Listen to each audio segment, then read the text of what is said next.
Hello to all students, welcome in new lecture video. I hope students आप लोग अपने घर पे खुश और अच्छे होंगे।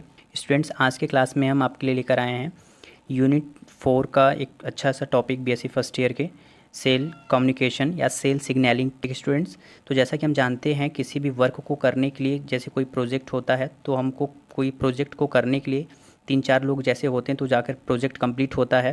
उसी प्रकार से सेल जो होती है, सेल का जो एक ग्रुप होता है, सेल का ग्रुप जो होता है वो टिशू कहलाता है। ठीक है, तो एक टिश्यूज जो या फिर एक टाइप के जो सेल होते हैं आपस में मिल करके वो किसी एक प्रोसेस को करते हैं। ठीक है, तो टिश्यू को किसी प्रोसेस को करने के लिए एक सेल दूसरे सेल से क्या करती है, कम्युनिकेट करती है। ठीक है, with the help of ligands, या फिर हम कह सकते हैं कि मैसेज। ठीक है, तो स्टूडेंट सेल कम्युनिकेशन या सेल सिग्नलिंग क्या होता है, आज की इस क्लास में हम अच्छे से इसको डिस्कस करेंगे। ठीक है, तो आइए स्टार्ट करते हैं। कम्युनिकेशन या सेल सिग्नलिंग क्या होता है। तो student, cell signalling is the also known as communication, है ना। कम्युनिकेशन का मतलब बातचीत करना। सेल मीन्स सेल्स या कोशिका, कम्युनिकेशन मतलब बातचीत करना। तो यानी इस टॉपिक से लग रहा है कि एक सेल जो होती है दूसरे सेल से क्या करती है, कम्युनिकेशन करती है। ठीक है, जो एक सेल होती है ये दूसरे सेल से क्या करती है, कम्युनिकेशन करती है और एक प्रोसेस को करती है। ठीक है, तो जैसे कि हम किसी वर्क को करते हैं, किसी काम को करते हैं तो बात के माध्यम से बात करेंगे एक दूसरे से, तो हम जा कर के मिल करके किसी काम को करते हैं। तो अब ऐसा तो है नहीं सेल के पास कोई माउथ है या फिर ऐसा कोई सिस्टम है जिससे कि वो बात करके किसी वर्क को करेगी। ठीक है, तो एक सेल जो होती है अपने मैसेज को दूसरे सेल को ट्रांसफ़र करती है। कैसे ट्रांसफ़र करती है, मैसेज कैसे करती है, तो ये जो सेल होती है एक अपना मैसेज देती है। मैसेज मतलब किसके रूप में देती है, लिगेंड के रूप में। ठीक है, तो जो एक सेल होती है जो मैसेज को देती है किसके रूप में, लिगेंड के रूप में। किसको देती है, जिस सेल को देती है उस सेल को हम बोलते हैं टारगेट सेल। क्या बोलते हैं हम, टारगेट सेल कहते हैं। ठीक है, और जो सेल मैसेज दे रही है उसे बोलते हैं सिग्नलिंग सेल। ठीक है, तो याद रखिएगा सिग्नलिंग सेल किसे कहते हैं, जो मैसेज को देगा, और जो सिग्नल को लेता है उसे हम क्या बोलते हैं, टारगेट सेल। ठीक है, जो सिग्नल को भेजे उसे बोलेंगे सिग्नलिंग सेल, और जो सेल को लेती है इस सेल को हम क्या बोलेंगे, टारगेट सेल बोलेंगे। ठीक है, जो मैसेज जाता है वो किसके रूप में जाता है, लिगेंड के रूप में। ठीक है, तो याद रखिएगा इन सारे बातों को कि एक सेल जो होती है दूसरे सेल से कम्युनिकेट करती है with the help of ligand या मैसेज। ठीक है, तो हमने पहला लाइन लिख रखा है, cell communication is the also known as the cell signalling. ठीक है, सेकेंड है, it is the ability of cell to receive and send signals from a to another cell. ठीक है, ये एक एबिलिटी होती है सेल की, क्या करता है, सेल रिसीव करता है मैसेज को और सिग्नल के थ्रू, है ना, एक सेल दूसरे सेल से क्या करती है, सिग्नल को लेती है। ठीक है, cell communication is important for the growth and development of cell. Cell communication जो होता है इंपॉर्टेंट होता है सेल के ग्रोथ के लिए और डेवलपमेंट के लिए। It is also important to maintain homeostasis, ये बॉडी के या सेल के जो भी होम्योस्टैसिस होती है इसके लिए भी काफ़ी इंपॉर्टेंट होता है सेल कम्युनिकेशन। ठीक है, सेल कम्युनिकेशन को याद रखिएगा सेल सिग्नलिंग भी बोलते हैं। आपके सिलेबस में सेल सिग्नलिंग दिया है, इसे सेल कम्युनिकेशन भी कहते हैं। ठीक है, कम्युनिकेशन का मतलब बातचीत करना। एक्सप्लेन कर सकते हैं कि cell signalling is the process in which one cell are the communicate to the another cell, that is called cell signalling. Okay, cell signalling जो होता है टू सेल के बीच होता है ना। सेल सिग्नलिंग होने के लिए कितने सेल की आवश्यकता होती है, टू सेल की आवश्यकता होती है। एक ये सेल, एक ये सेल। जो सेल मैसेज देगी उसे क्या बोलेंगे, सिग्नलिंग सेल, और जो सेल रिसीव करेगी मैसेज उसे क्या बोलते हैं, टारगेट सेल। जो मैसेज जाता है किसके फॉर्म में जाता है, लिगेंड के रूप में। ठीक है, इन सारे बातों को आप याद रखिएगा। ठीक है स्टूडेंट्स, चलिए आइए इसके आगे हम स्टडी करते हैं cells communication between two cells. Okay, तो पहला है, हम जैसे हम समझ रहे हैं यहाँ पे लिगेंड और रिसेप्टर्स। लिगेंड्स क्या होता है, जो सिग्नलिंग मॉलिक्यूल्स होता है, यानी मैसेज जिसके द्वारा जाता है वो किसके रूप में जाता है, लिगेंड के रूप में।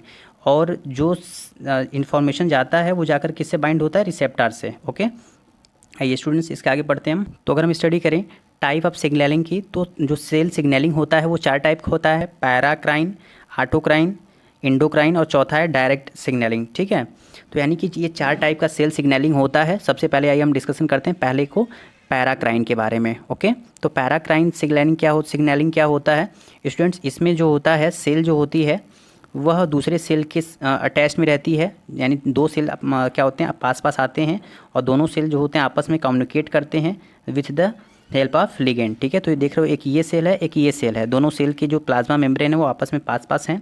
एक ये जो सेल है जो मैसेज को देगी उसे क्या बोलेंगे, सिग्नलिंग सेल। ये क्या है, सिग्नलिंग सेल है। और जो मैसेज को लेगा उसे क्या बोल देंगे, टारगेट सेल। ठीक है, तो यहाँ पे देख रहे हो स्टूडेंट्स, यहाँ पे जो ये स्ट्रक्चर बना है इस पे जाकर के मैसेज जुड़ता है। यहाँ पे ये संरचना जो है इस पे मैसेज जाकर के जुड़ता है, यानी लिगेंड जुड़ता है। इस स्ट्रक्चर को हम क्या बोलेंगे, रिसेप्टर बोलते हैं। तो देख रहे हो ये सिग्नलिंग सेल क्या दे रहा है, लिगेंड अपना यानी मैसेज दे रहा है लिगेंड के फॉर्म में, और यहाँ पे लिगेंड जाकर के अटैच हो जा रहा है। तो इस प्रकार से यहाँ पे सेल के बीच प्रोसेस हो जाता है। ठीक है, तो ये हो गया हमारा पैराक्राइन।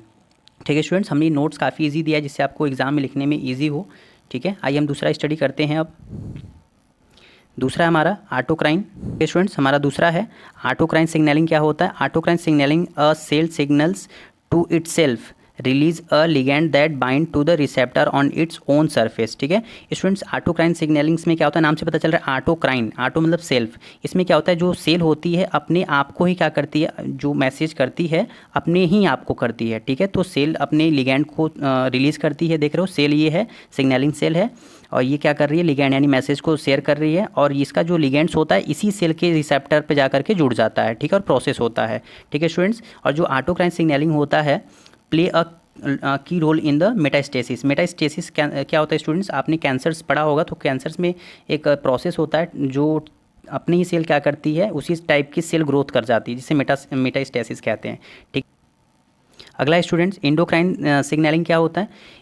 इस सिग्नलिंग में स्टूडेंट्स क्या होता है कि दो सेल्स होते हैं, ये क्या सिग्नलिंग सेल है और ये क्या है, टारगेट सेल है। ठीक है स्टूडेंट्स, तो एक सेल इसमें क्या होती है, अपने लिगेंड्स को रिलीज़ करती है, यानी मैसेज को रिलीज़ करती है, और किस फॉर्म में रिलीज़ करती है, हार्मोन्स के फॉर्म में। ठीक है, तो एक सेल जो होती है अपने मैसेज को, यानी कि हम कह सकते हैं सिग्नल को, हार्मोन्स के फॉर्म में रिलीज़ करती है, और ये जो हार्मोन्स होता है ये आकर के ब्लड स्ट्रीम में, जैसे हम वेंस बोल रहे हैं, ब्लड वेंस मतलब कह सकते हैं ब्लड वेसल्स है ना, जिसे हम साधारणतः नस बोलते हैं।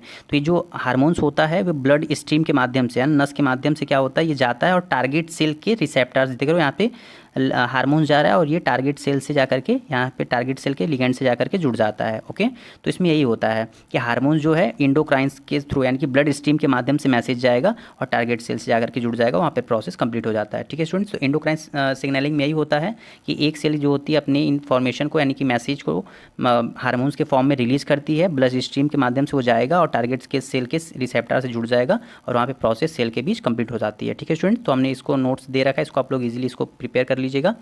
ओके, चौथा हमारा है डायरेक्ट सिग्नलिंग। डायरेक्ट सिग्नलिंग में क्या होता है स्टूडेंट्स कि जो दो सेल्स होते हैं, दो सेल्स आपस में पास पास आ जाते हैं, अटैच्ड हो जाते हैं, उसके बीच जो गैप होते हैं, इसके बीच दो सेल्स आपस में अटैच हो जाते हैं। ठीक है, और गैप जंक्शन बनाते हैं, और ये अपना जो मैसेज होता है इसको वो रिलीज़ कर देता है। ठीक है, तो इस प्रकार से डायरेक्ट सिग्नलिंग होता है, और यहाँ पे डायरेक्ट सिग्नलिंग में टाइम कम लगता है स्पेशली, और इस प्रकार से ये सिग्नलिंग कंप्लीट हो जाती है। ठीक है स्टूडेंट्स, तो ये हमारा कंप्लीट हुआ। चार टाइप का हमने सिग्नलिंग देखा। सेल सिग्नलिंग क्या होता है, आपने समझा कि जो एक सेल होती है दूसरे सेल से क्या करती है, कम्युनिकेट करती है। ठीक है, with the help of messenger या फिर लिगेंड। ओके, ठीक है स्टूडेंट्स, तो बस आज के लिए इतना ही स्टूडेंट्स। इसके आगे वाले टॉपिक को हम डिस्कशन करेंगे इसके नेक्स्ट क्लास में। स्टूडेंट्स, दीपावली का माहौल है, तो आप लोगों को दीपावली की ढेर सारी शुभकामनाएं। घर पे रहिए, खुशी मनाइए, सब लोग अच्छे से रहिए। और स्टूडेंट्स, ये नोट्स आपको कैसा लगा, या फिर अगर इसमें और कोई प्रॉब्लम होता है और हम और क्या प्रोवाइड कर सकते हैं, इन सारी चीज़ों को अगर आपको जैसा नोट्स लगा हो, नोट्स में कोई प्रॉब्लम हो, या फिर इजीली समझ में आ रहा है कि नहीं, जो भी अगर आपको प्रॉब्लम होती है नोट्स से संबंधित, उसको आप कमेंट्स बॉक्स में ज़रूर बताया करिए। ठीक है स्टूडेंट्स, थैंक्स।